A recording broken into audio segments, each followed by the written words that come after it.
उत्तराखंड कांग्रेस मुख्यालय में मंगलवार को इंडिया गठबंधन के घटक दलों के नेता जुटे। राजनीति में रणनीति ये बनाई गई कि पूरे प्रदेश भर में प्रदर्शन और आंदोलन किए जाएंगे। ये भी तय हुआ कि 26 जनवरी और 30 जनवरी 2024 को इंडिया गठबंधन और जन संगठन के साथी मिलकर कार्यक्रम करेंगे। बैठक में यह भी तय हुआ कि 26 जनवरी को झंडारोहण के साथ साथ अंबेडकर पार्क, घंटाघर से लेकर गांधी पार्क तक जीतेगा भारत हारेगी नफरत के तहत प्रदर्शन किया जाएगा। 26 जनवरी को होने वाले जनगण मन अभियान और जीतेगा भारत हारेगी नफरत के तहत हर जिले में गणतंत्र दिवस के दिन प्रत्येक स्थान पर होने वाले कार्यक्रम में संविधान की प्रस्तावना भी पढ़ी जाएगी।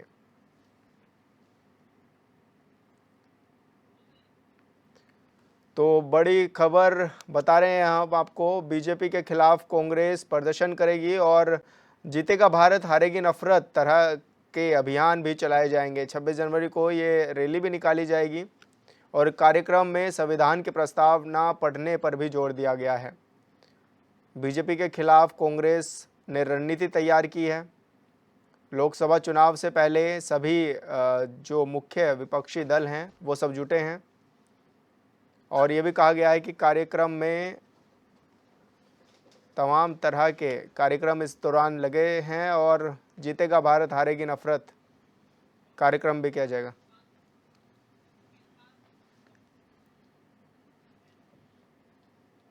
और कांग्रेस प्रवक्ता शिषपाल सिंह बिष्ट हमारे साथ जुड़ गए हैं। शिषपाल जी, किस तरह के अभियान चलाए जाएंगे कांग्रेस के लोकसभा चुनाव से पहले? सभी जो मुख्य दल है वो आपस में अब आप लोग सब एकजुट हो गए हैं। जी देखिए, इंडिया अलायंस के जो सभी सहयोगी हैं वो 26 तारीख को स्वतंत्र जो भी कार्यक्रम है गणतंत्र दिवस के, उसके वहां पर जो है संविधान की जो मूल भावना है, संविधान की जो प्रस्तावना है उसको वहां पर पढ़ेंगे और उसके बाद जो है रैलियां निकालेंगे और 30 तारीख को जो है इससे संबंधित जो कार्यक्रम है उनको विस्तार दिया जाएगा और पूरे जनपदों में जो है बड़े बड़े कार्यक्रम आयोजित किए जाएंगे और भविष्य में भी जो है इन कार्यक्रमों को विस्तार देने का काम इंडिया अलायंस करेगा, ऐसा कल की बैठक में तय हुआ है। क्या कुछ ऐसी भी रणनीति बनी है कि कौन कौन कहां से इसको अभियान को चलाएंगे, कौन कौन कहां पर मौजूद रहेगा?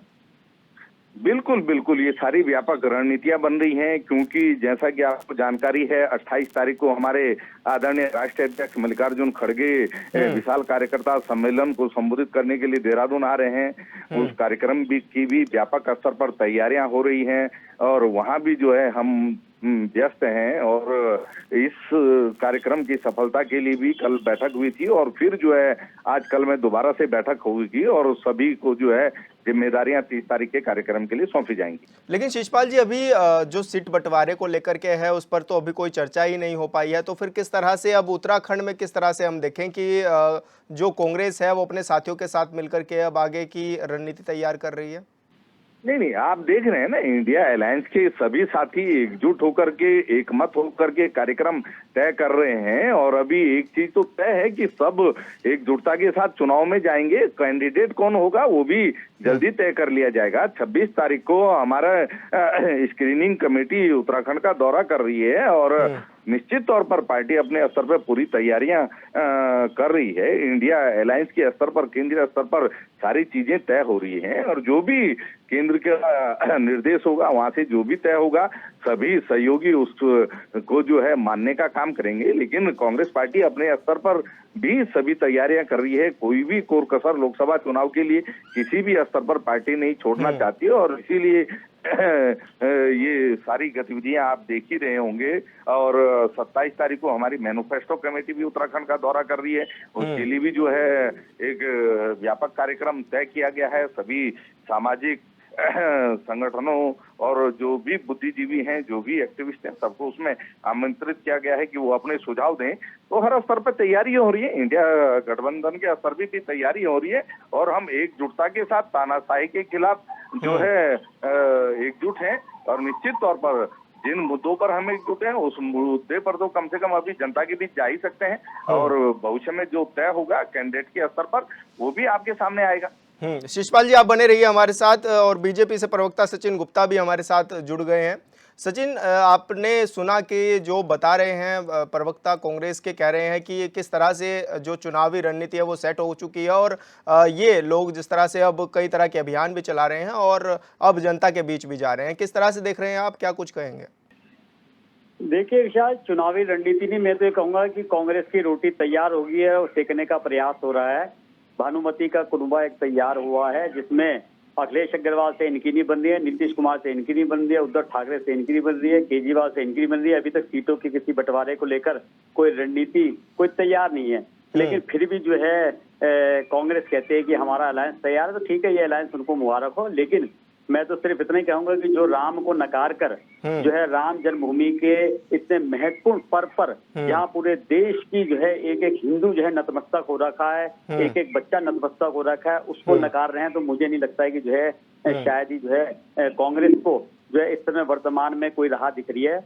नेतृत्व विहीन है, मुद्दा विहीन है, इसलिए सिर्फ और सिर्फ जो है राजनीति रोटी सेकने के लिए जो है जनता का गुमराह करने के लिए जो है तरह तरह के प्रलोभन और जरा जरा के जो है बातों को लेकर जो है गुमराह करने के लिए जनता के बीच में जाने का प्रयास करे। लेकिन जनता भली भांति जान चुकी है, इनके इरादे भी, इनके जो है जितनी भी इनकी रणनीति है उसको जनता पिछले 70 साल भी देख चुकी है और वर्तमान में भी देख रही है कि किस तरीके से जो है ये राम जी का विरोध करने पे उतारू है। तो इसलिए कांग्रेस चाहे जो मर्जी कर ले, कांग्रेस का सुपड़ा साफ है।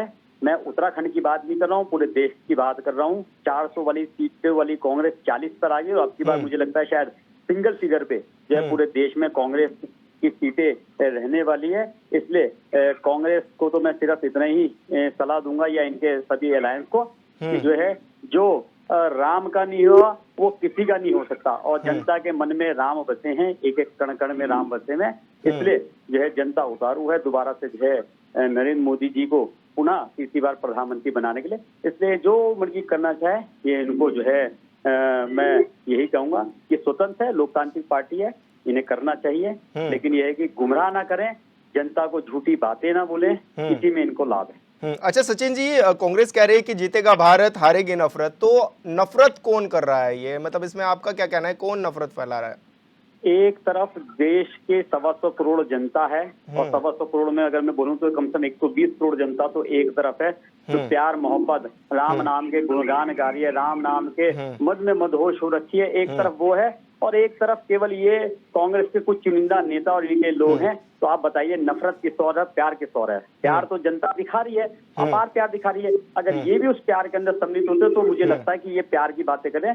नफरत फैलाने की बात, बीज नफरत के बीज बुने का काम तो कांग्रेस सदा करती आ रही है, करती रहेगी। और जो उन्होंने अभी प्रमाण दिया है ये भी जो है स्वादा सब दिख रहा है कि कांग्रेस ने किस तरीके से नफरत फैलाने का काम यहाँ पर किया है और इस नफरत का नुकसान भी सिर्फ और सिर्फ कांग्रेस पाएगा। तो केवल जुमला और सिर्फ जो है भाषण देने से जो है प्यार नहीं बढ़ेगा, उसके लिए आगे आना पड़ेगा, तभी जो है वो प्यार बढ़ेगा।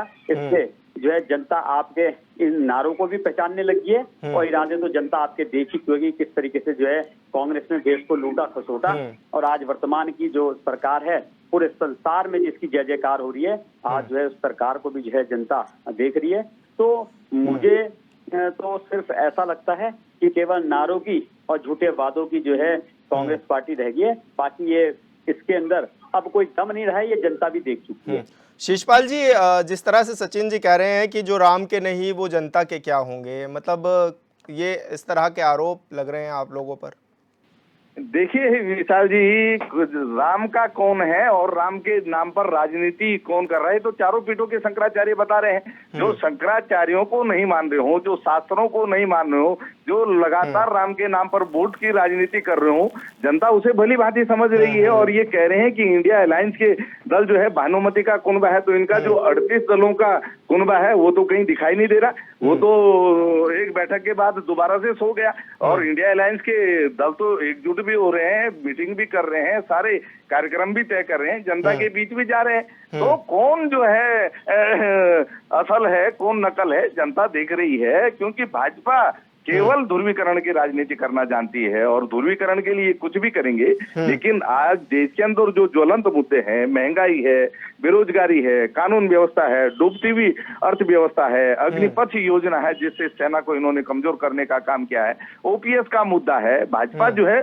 उनसे ध्यान भटकाने के लिए ध्रुवीकरण का कार्य खेल रही है। लेकिन चारों पीठों के शंकराचार्य जो हमारे सनातन की धुरी हैं, जिनको जो है सनातन में भगवान शिव का अवतार माना गया है, आप जो है उन्हीं का अनादर कर रहे हैं और कह रहे हैं हम सबसे बड़े राम भक्त हैं। अरे आप सबसे बड़े सनातन द्रोही हैं और भगवान को भी जो है वोट बैंक की राजनीति में घसीट रहे हैं।